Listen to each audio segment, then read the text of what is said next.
ne peut pas se réunir au Fort Carré pour le salon de l'emploi, du tourisme, des jobs d'été. Donc on a choisi de le faire en numérique. Mais le fait de faire en numérique fait qu'on voit bien que beaucoup de jeunes, 600 jeunes déjà, se sont connectés à la plateforme pour proposer leur candidature à toute une série d'emplois. Et comme ça va aller jusqu'au 26 mars, eh bien on peut penser qu'on aura finalement touché plus de jeunes pour trouver un emploi que ce qu'on le faisait lorsqu'on était en présentiel au Fort Carré. L'idée, c'est vraiment que l'offre rencontre la demande. Donc il y a vraiment des offres qui sont exposées sur des stands virtuels qui reprennent les logos des entreprises, qui a une fiche descriptive de l'entreprise. Et le candidat, par rapport au poste proposé, va déposer son CV. Ce CV va être traité par l'entreprise en question. La personne qui a déposé le CV aura une réponse pour savoir si sa candidature est retenue, auquel cas proposition d'un entretien. Si sa candidature n'est pas retenue, il le saura et pourquoi. Nous avons 600 postes à pourvoir. Nous avons 31 établissements et collectivités qui nous accompagnent sur le sujet.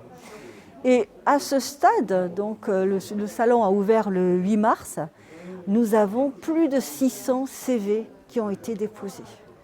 Donc ça, nous sommes très contents parce que ça veut dire que c'était déjà une attente et que ce mode de fonctionnement commence à être bien intégré.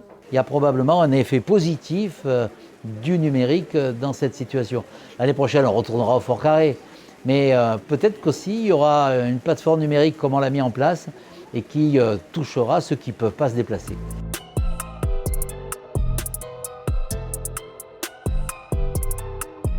On pense qu'il va y avoir beaucoup de doses de vaccins qui vont arriver au mois d'avril.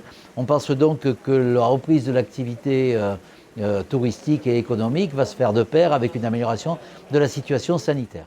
On essaie de maintenir les compétences des personnes qui sont dans ces professions, notamment par la formation, ou de faire acquérir de nouvelles compétences par de la formation. Et nous sommes aussi sur des actions de présentation des métiers. On essaie au maximum de prendre tous les atouts pour qu'une saison dans l'hôtellerie ou autre puisse être un succès et donc avoir les ressources nécessaires. On est convaincu qu'au mois de juin, juillet, août, on aura une activité quasi normale, avec un certain nombre de précautions probablement. Mais en tout cas, qu'on aura une activité économique, touristique normale. Et comme c'est une pandémie qui touche le monde entier, les gens n'hésiteront pas à venir en France et sur la Côte d'Azur. S'ils sont étrangers, ça ne sera pas moins bien protégé qu'une autre région du monde.